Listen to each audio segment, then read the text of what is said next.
Day 6. Steve had a look of relief on his face when he realized they had survived the night.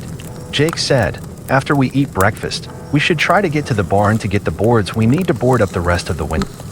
Steve sat up and stretched. "I think it's a good idea because these creatures don't seem to mess with us too much during the daytime. Besides, I'd feel much safer once all the windows are boarded up." Jake retrieved the lantern from the bedroom and set it on top of the coal stove in the living room. He left it burned because with the windows boarded up, it was still dark in there. He made his way to the kitchen to get a fire started in the stove to make some coffee. He opened the blinds and curtains.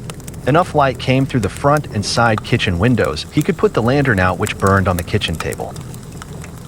Steve made his way to the kitchen and sat at the table. Jake asked, "Do you want anything for breakfast?"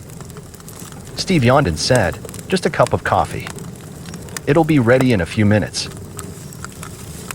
"I thought for sure one or more of the creatures would have made its way into the house last night," Steve said. Jake stood up and poured them a cup of coffee. "I feel the same way. I'm glad it didn't happen though, because then I wouldn't have known what to do. The only thing we could do would be to try to fight them off with the axe and hatchet," Steve said in between sips of coffee. Jake sat at the table and lit a cigarette and took a few sips of coffee. "As big and powerful as these creatures are, I doubt we would have won that battle." "You're right." Jake glanced at the front kitchen window. "The sooner we get the rest of the windows boarded up, the more secure I'll feel." They sat at the table for the next hour while they drank coffee and woke up. Jake said, "Before we pry the board off of the door, I want to go in the bedroom and peek out the window to make sure there are no surprises waiting for us on the porch." Steve nodded. "I can't believe one of the creatures stood up against the house, out of sight next to the window, and waited to get us when we tried to push the deer carcass back out the window."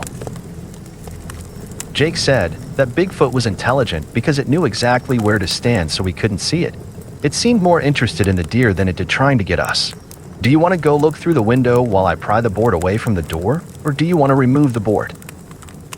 Steve stood. "I'll remove the board once you give me the all clear." Jake stood and walked to the bedroom. He didn't notice anything out of the ordinary when he peeked through the bedroom window except the trail of blood which led across the front porch away from the broken living room window. He assumed this was the blood from the deer the Bigfoot carried off last night. He walked back to the kitchen and said, "The coast is clear." Steve pried the board loose and unlocked and opened the door. They both stepped onto the front porch. Steve carried the axe and Jake carried the hatchet. Jake said, "Don't worry about cleaning up the dry blood. We have more important things to do." Steve glanced at the mess on the porch. "We do have more important things to do." Jake walked to the edge of the porch and looked at the bottom of the roof line. "Did you notice how both creatures had to duck in order to clear the bottom of the roof line when they stepped off of the porch last night?" "Yeah, I did," Steve said while he wondered what Jake looked at. Jake raised his hand as high as he could and stood on his toes. He could barely reach the roof line. He knew he could easily reach a height of 8 feet if he fully extended his arm to touch the 8 feet high ceilings in his house at home. Jake said, "Because each of those creatures had to duck to exit the porch, that places them at well over 8 feet tall." Steve rolled his eyes. "That's nice." "Come on, we need to get to the barn," Jake said as he stepped off of the porch. They cautiously walked around the end of the house toward the barnyard gate while they clutched their weapons. As usual, the barnyard gate stood open as it normally did when these creatures were around. Jake asked, "Why would the creatures continue to open the gate instead of ripping it from its hinges?"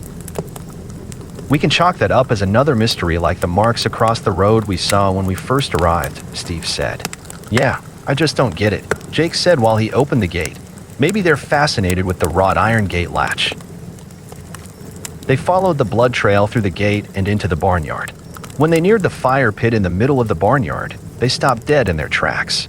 The deer the creature carried off last night, assuming it was the same one, had been torn to shreds. Pieces of the deer and massive volumes of blood lay everywhere. The deer's legs were twisted and mangled and were ripped from their sockets. All 4 legs lay near the woodpile on the other side of the fire pit closest to the barn. Both hindquarters of the deer had huge chunks of meat gone from them. The deer's head had been ripped off of its shoulders because it lay several feet from its torso. The belly of the deer had been ripped open from its sternum to its tail, and its contents lay in a pile next to the fire pit. Jake picked up a piece of firewood which lay on the ground next to the carcass and used it to open the deer's abdominal cavity. The cavity was completely hollowed. The liver and heart were gone as well. Jake looked toward the gut pile to see if the organs lay in the carnage. He didn't see them. He said, "Can you imagine the brute strength it would take to do something like this?" Steve nodded and nervously scanned the tree line beyond the barn. "Come on," Jake said. "We need to move so we can get our job done. It's probably going to take us 2 trips to get the boards because they're heavy and we're only going to be able to carry 5 or 6 at a time." "Okay, keep your eyes peeled." They made their way to the middle section of the barn and Jake unlocked and opened the door. They set their weapons on the ground outside the barn with their handles against the barn wall so they could easily pick them back up if they needed to. Jake said, "Wait outside by the door and I'll hand you 1 board at a time through the doorway. Stack them on the ground and we can each carry one end of the stack to divide the weight of the boards." "Now, why didn't I think of that?" Steve said as he rolled his eyes. Within a couple minutes, they had a stack of 6 boards to carry to the house. Jake stepped out of the barn and closed the door. He didn't see any need to lock it because after they dropped their first load of boards off, they would be back for a second load. Jake closed the hasp and hung the open padlock through the eye bolt and let the lock dangle. He said, "Since the coast is clear, we can leave our weapons here until we head back to the house with our second load of boards." "Don't you think we should take the hatchet with us?" "Nah, it's quiet. I think we'll be okay." They kept their eyes and ears open for any sign of the creatures while they carried the boards to the house. They made it back and placed the first pile of boards down on the porch. Jake said, "We can rest a few minutes before we head back to the barn." "That sounds good," Steve said as he sat his end of the boards down. "They're heavy." Jake sat on the bench and lit a cigarette while Steve stood far enough out in the front yard to see around the end of the house and keep an eye on the barn. After he smoked half his cigarette, Jake asked, "Are you ready to get the second load of boards?" "Yeah, let's go," Steve said. They headed back to the barn. When they passed the pig pen, they distinctly heard a loud thud come from inside it. Steve's eyes widened, and he bit his bottom lip as he glanced at Jake. Jake put a finger to his own lips to warn Steve not to speak. Jake motioned for Steve to quietly follow him closer to the pig pen. Steve shook his head. Jake rolled his eyes and then motioned for him to wait where he stood. Jake crept closer to the front of the pig pen and stopped within a foot of it. He strained to listen for any more movement come from inside. He heard deep rhythmical breathing. Jake crept back over to Steve and motioned for him to remain quiet and follow him to the barn. At the barn, Jake quietly opened the door and motioned for Steve to follow him inside. Jake whispered, "I could hear something breathing in there. Remember the nest we discovered in there a few days ago? One or both creatures could be in there asleep, but it only sounded like one. We're gonna have to be extremely quiet while we gather the rest of the boards." Steve whispered, "If you really only think you heard one in the pig pen, what if another one is asleep in the nest in the cow stable next door?"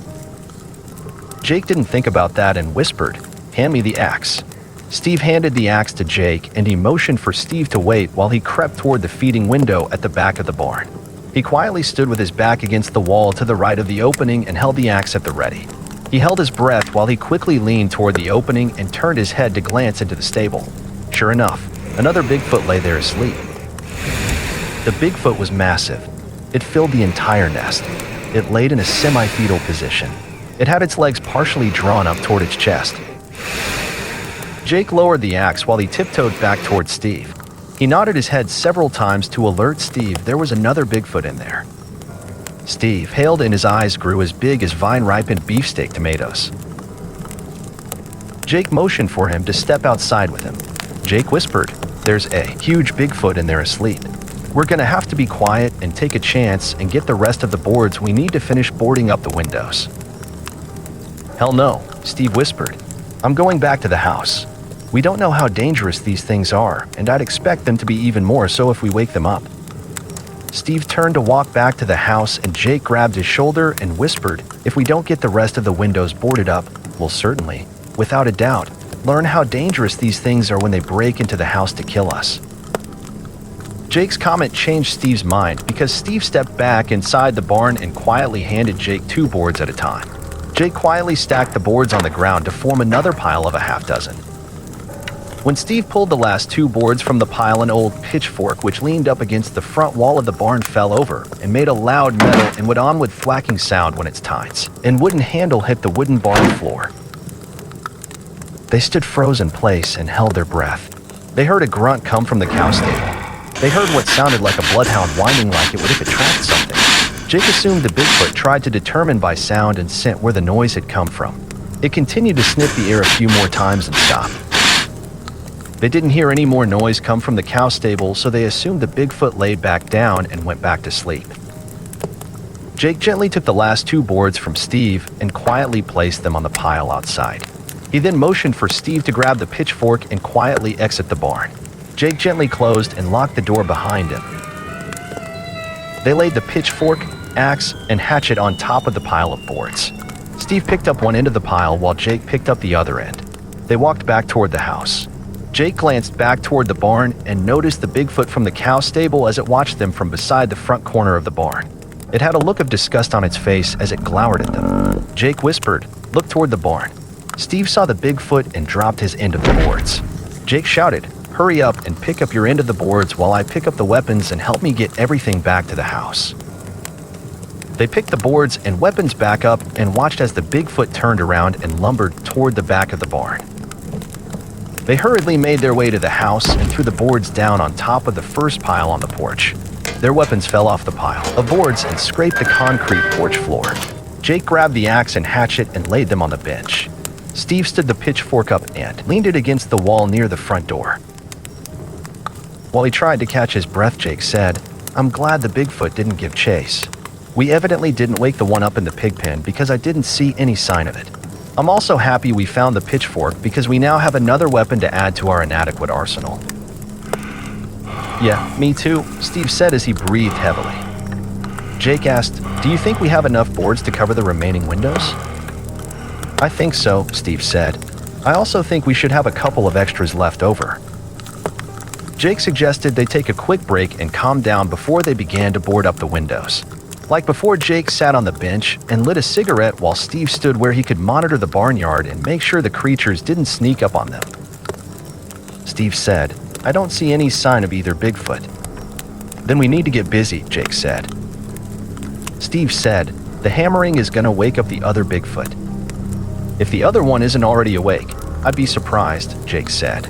"The noise we made when you dropped your end of the boards would have awakened all the creatures in the next county over." "Yeah," Steve said. "It was loud, wasn't it?" "Yeah, only because we were trying hard to be quiet," Jake said. "If by chance the Bigfoot sleeping in the pig pen is still sleeping, the hammering will probably awaken it anyway. We're gonna have to keep watch and make sure it doesn't come and try to attack us. Because the boards are on average 7 to 8 feet long, we're gonna have to board the windows up from the outside like we did the bedroom window. The boards are too long to do it on the inside because they'll hit the ceiling. I don't want to waste time to manually cut them to length with one of Grandpa's old hand saws." Steve nodded. "The faster we get the windows boarded up, the more secure the house will be, and the more secure I'll feel." Jake said, "We should start with the window on the end of the house farthest away from the barnyard because the house should block some of the noise. Then we should do the middle bedroom window because we'll be able to monitor the barnyard while we do it. Lastly, we should finish with the window on the porch because if we see any sign of the creatures, we can easily get back inside the house." Steve said, "That sounds like a plan." It took them about an hour and a half to board up the 3 windows. The job was made harder because Jake had to stand on a kitchen chair to reach the tops of the window casings, and the chair legs sank into the dirt. They never did see any sign of the creatures. But it didn't mean the Bigfoot in the pig pen didn't venture out while they nailed the boards to the window on the other side of the house opposite the barnyard. The house itself would have prevented them from seeing it. Once finished, they sat on the porch to rest. Jake noticed by his watch it pushed 1 o'clock and asked, "Are you hungry?" "I could eat," Steve said. "What would you like for lunch?" "How about a sandwich?" They decided on a sandwich, and Jake was happy because he really didn't want to get another fire going in the stove to heat something up. Jake said, "We need to eat up our perishables because they're going to begin to spoil." All their perishables were divided between 2 coolers which contained 2 days of nothing more than water and melting ice. Jake made his sandwich and grabbed a handful of potato chips and a soda and headed back to the porch. Steve did the same and joined him. While they sat on the porch and ate, they distinctly heard heavy footsteps approach from around the corner of the house nearest the barnyard. They looked at each other, into the corner of the house, and expected a Bigfoot to step around the corner at any moment. They stood and walked toward the door. The Bigfoot stepped past the corner of the house.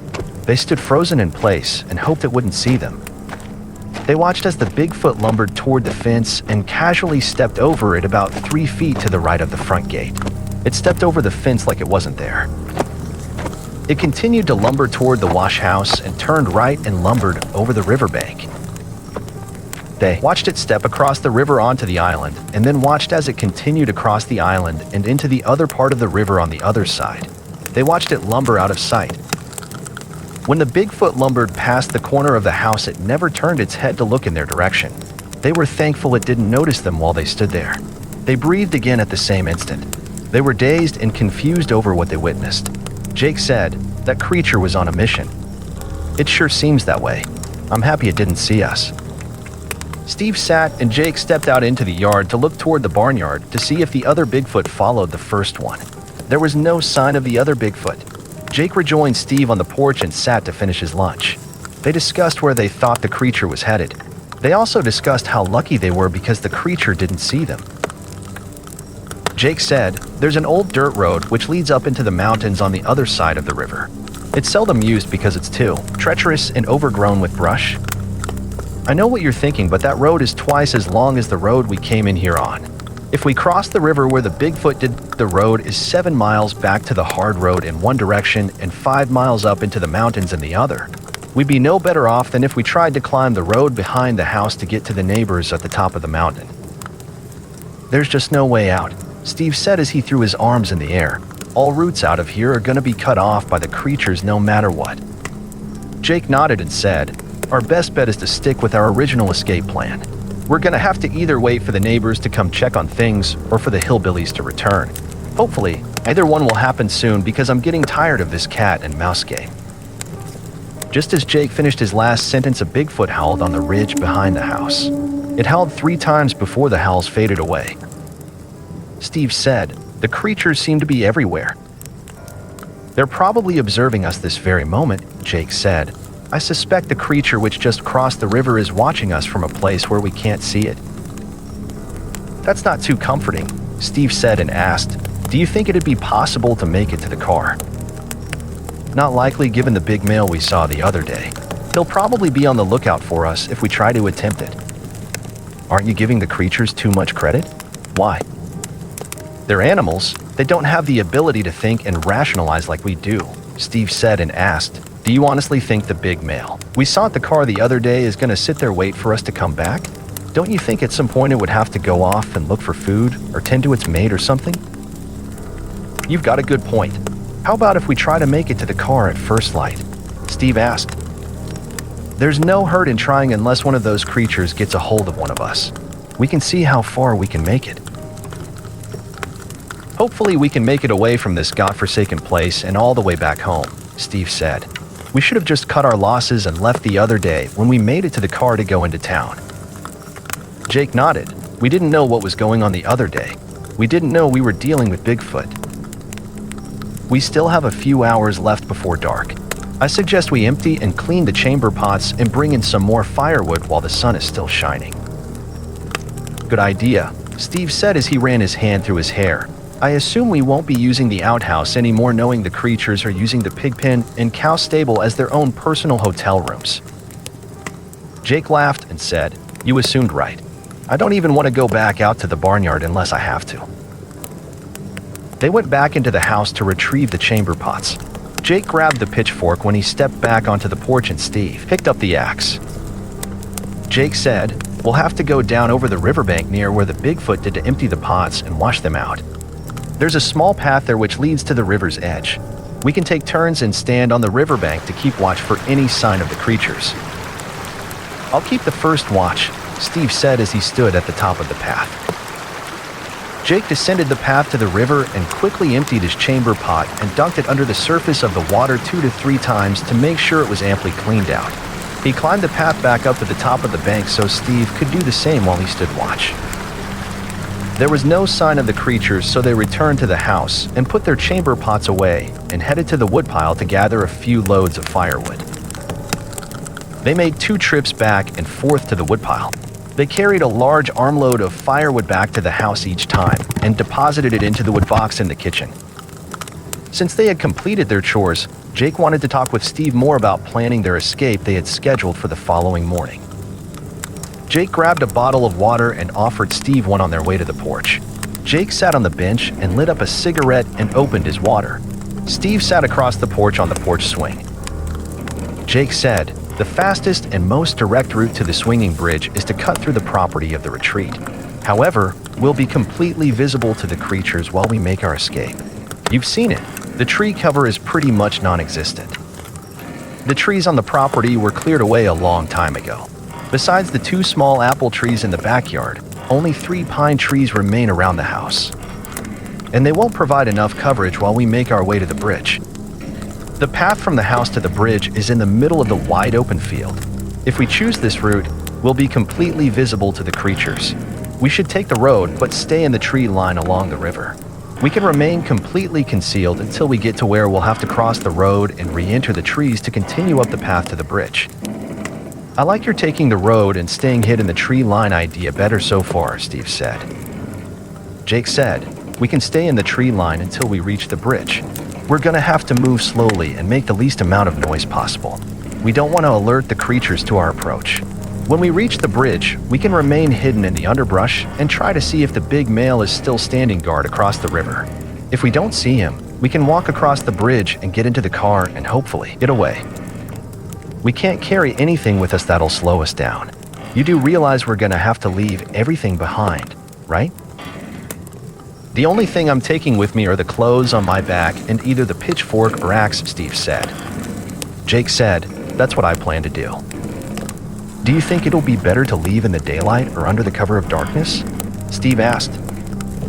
Jake said, "Being the creatures tend to be more active and can probably see better than we can at night. We'd be better off if we wait until the sun comes up. How does 8 o'clock in the morning sound?" "It sounds like a plan." "It's getting close to dinner time," Jake said and asked, "What would you like for dinner?" Steve said, "How about a steak and baked potato?" "That sounds good. At least we can have one last supper before we get killed tomorrow morning." Steve flipped Jake the bird. Jake stepped into the kitchen to light the lanterns and get the fire started in the stove. Steve followed him inside because it was starting to get dark. Steve said, "I don't want to be outside on the porch if the creatures start coming around." Jake handed Steve 2 large pots. "Will you please fill these with water from the pump?" Steve brought the heavy pots back inside and Jake placed them on the back of the stove. He did this to slowly heat the water to wash the dishes and to have it for whatever else they might need it for. Once the stove was fully heated, Jake placed 2 foil-covered potatoes in the oven and 2 steaks in a frying pan on top of the stove. Steve asked, "Is there any reason to go back out on the porch?" "I just needed to get my cigarettes," Jake said. Steve stepped on the porch and got Jake cigarettes for him and came back inside and closed and nailed the door shut. He moved the other lantern to the living room and came back into the kitchen and sat at the table and dealt himself a hand of solitaire. Jake busied himself while he finished cooking dinner. He had to keep a close eye on the potatoes because there was no way to control the heat in the oven and things cooked faster than they normally would. Jake finished and served dinner just as Steve picked up the cards. They had just started to eat when they heard a loud grunt and a tremendous crash come from the bedroom. They jumped from the table. Jake stood so quickly he nearly turned the table over. Steve walked into the living room and peeked around the corner into the bedroom. Steve's heart nearly failed him as he ran back to the kitchen and shouted, "A Bigfoot is climbing through the uncovered window."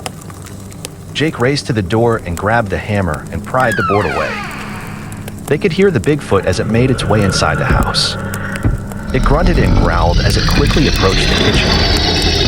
The floorboards of the house groaned and shuddered. It made it feel like they were in a mini earthquake as the Bigfoot approached.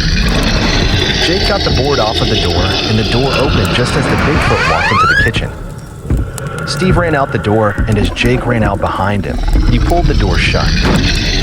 Jake hoped the closed door would afford them enough time to escape if the Bigfoot couldn't figure out how to get it open. Jake ran and realized the closed door didn't stop the Bigfoot because he heard the old wooden door splinter behind him. The Bigfoot burst right through it. Jake ran through the open front gate and turned left and ran toward the wash house. He didn't see Steve anywhere. He glanced back to see the Bigfoot exit the front gate and turn in his direction. It started its pursuit. He ran down the road as fast as he could, and the Bigfoot gained on him every step of the way. He made it as far as the path which led to the bridge. Instead of taking the path to the bridge, he darted right and into the trees beside the river. He ran behind a large Monterey pine and stopped to catch his breath and determine where the Bigfoot was because it sounded like its footsteps had faded. Jake learned right then how hard it was to catch your breath and hold it at the same time. He didn't want his heavy breathing to give his location away. He didn't hear any sign of the Bigfoot and wondered if it stopped to catch its breath and listen for any sound which came from him. He no longer heard the creature approach. He waited nearly 15 minutes before he peeked out from behind the tree toward the road to see if he could see it. Nothing. He waited for another 15 minutes before he walked out from behind the tree. He walked carefully so he wouldn't step on any branches or twigs which would snap and alert the creature to his whereabouts. He cautiously made his way toward the road and hid behind each tree as he went.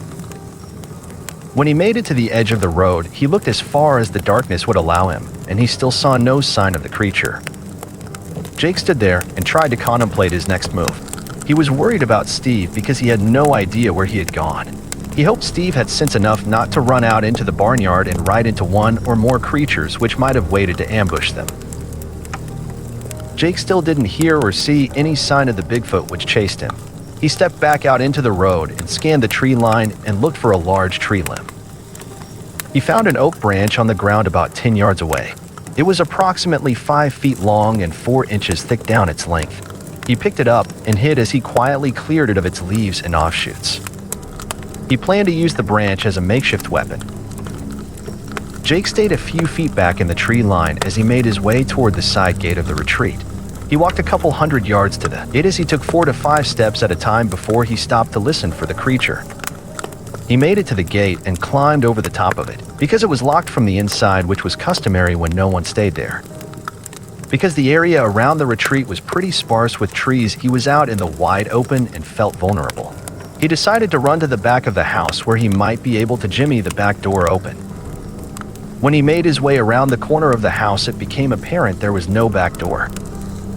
The door had been ripped from its hinges and laid half on and half off the right side of the back porch. Jake decided not to enter the house. He wondered if the Bigfoot which had chased him might have thought he ended up there.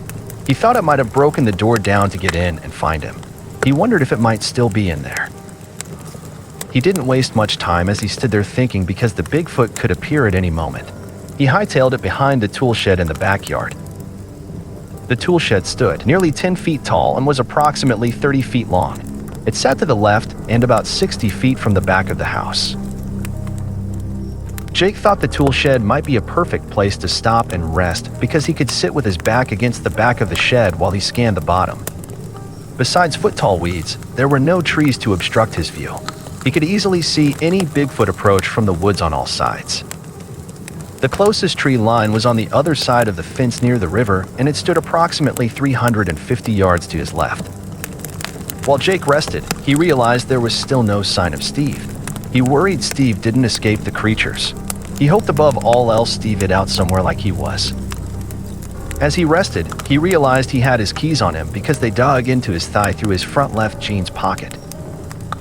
Jake knew the cabin his grandfather had built sat approximately 1,000 yards ahead on the hillside.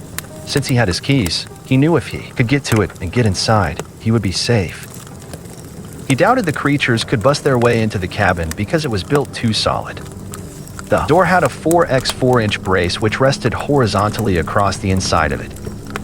The brace rested inside 2 heavy metal U-shaped brackets attached to the logs and door jamb on either side of the door. Jake came to a stark realization.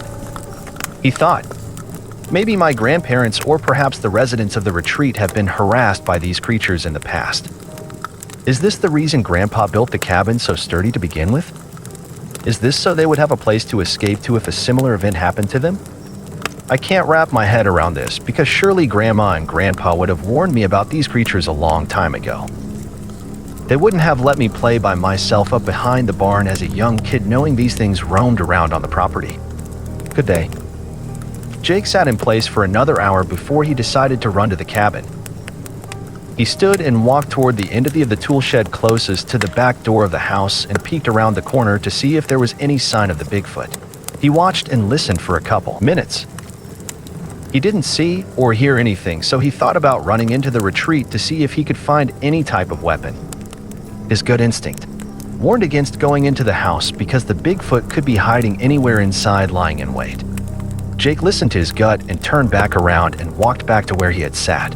He stood with his back against the back wall of the tool shed while he scanned the bottom for any sign of the Bigfoot. He didn't see anything, so he decided to make a break for it.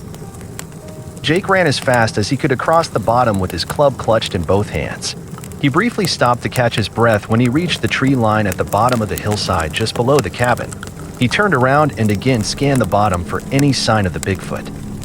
Nothing.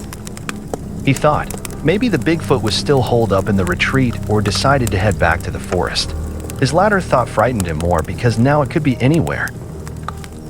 Jake turned around and hurriedly climbed the hillside to the cabin. He stood outside the door while he held the club in the crook of his left arm and tried to find the correct key which would unlock the door. This proved difficult in the dark because he had to sort through 15 different keys until he found the right one. He finally got the door unlocked and opened. He stepped inside the cabin and felt around in the darkness for the table where he placed his club and then closed the door. Jake felt around for the 4x4 brace and picked it up and placed it in its cradle to secure the door. He remembered the window was already secured when he saw it the other day when they visited the cabin, so he didn't have to secure it. He tried to use the backlight on his watch to see where things were located, but it was too dim and the inside of the cabin was too dark. For the moment, he actually felt safe. Safer than he had been since the creatures first began to harass them. Jake felt his way across the room away from the door and window to one of the old army cots and sat. After he sat for a few seconds, he trembled all over and tears flowed.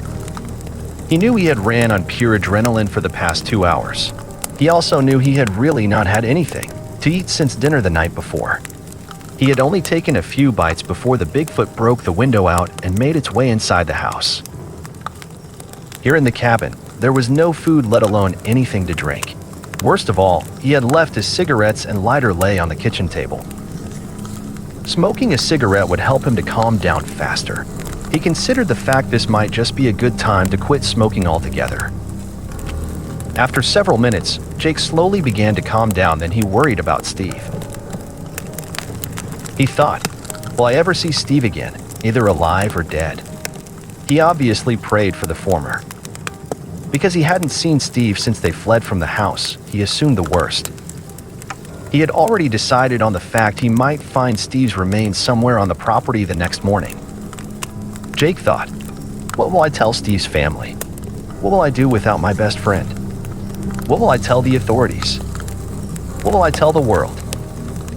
Jake soon realized he wouldn't be able to tell anyone anything unless he survived the night himself. He thought, what happens if I can't find Steve? What if I get a chance to escape to the car and get away from this hellhole? Should I leave without him? Should I stay and make an effort to purposefully look for him while those creatures are still roaming around? Do I need to put my own life in peril? These were all questions which popped into Jake's head he had to consider and think rationally through. Jake stood and felt his way across the room to retrieve his club from the table. He made his way back to the cot and decided to lay down for a little bit. He laid the club alongside the cot on the floor where he could reach it quickly if he needed to. Jake had no desire to sleep as he tried to listen beyond the walls of the cabin for any sign of the Bigfoot or Steve, or both of them. At some point, Jake must have fallen asleep because he was jarred awake by a scraping sound which came from underneath the cabin. The scraping noise sounded as if something had been dragged against the underside of the wooden floorboards. The cabin sat on the hillside and to level it, the right side of it rested on stone pillars which were placed at each corner along with another pillar in the middle between them. The pillars were nearly 4 feet tall. The space underneath the cabin provided ample space for the creatures to make a lair. Jake looked at his watch and was surprised to learn he had slept for nearly 4 hours because his watch said it was near 2:30 a.m. He reached for his club and lay it alongside himself in the cot. He wanted it close where he could reach it if necessary. He lay and listened for several minutes and didn't hear anything else. He assumed it might have been a pine tree branch which scraped the side of the cabin instead of the Bigfoot. Since it wouldn't be daylight for at least another 4 hours, Jake decided to try to go back to sleep. It was tough because the army cot was extremely uncomfortable. He did drift back off to sleep, but he reawakened a short time later when his club rolled off the cot and hit the floor with a resounding thwack. It did this because he rolled over in his cot as he tried to get more comfortable. Jake realized what caused the noise and had reawakened him. He looked at his watch again, and it indicated it was 5:50 a.m. He sat up and turned so he could sit on the edge of the cot. He knew it would be less than an hour before daylight, and there was no sense in trying to go back to sleep now. He thought, where should I start looking for Steve? Should I try the house? No, Steve wouldn't go back there knowing the creatures could easily get inside it now, or might already be in there waiting. Maybe I should first look in the barnyard. That's where the creatures took the deer and tore it to shreds. Would I find Steve's body in the same condition as the deer? I really don't know where to begin to look. Maybe he ran all the way up the hillside and hid out in the woods all night. Please tune in next week as we continue on with the next installment of A Journey Through Hell and Back. For those who cannot wait, this title is available on Amazon.com. A link to the book is available in the description below the video. Please remember to like and subscribe so you won't miss out on the continuing saga.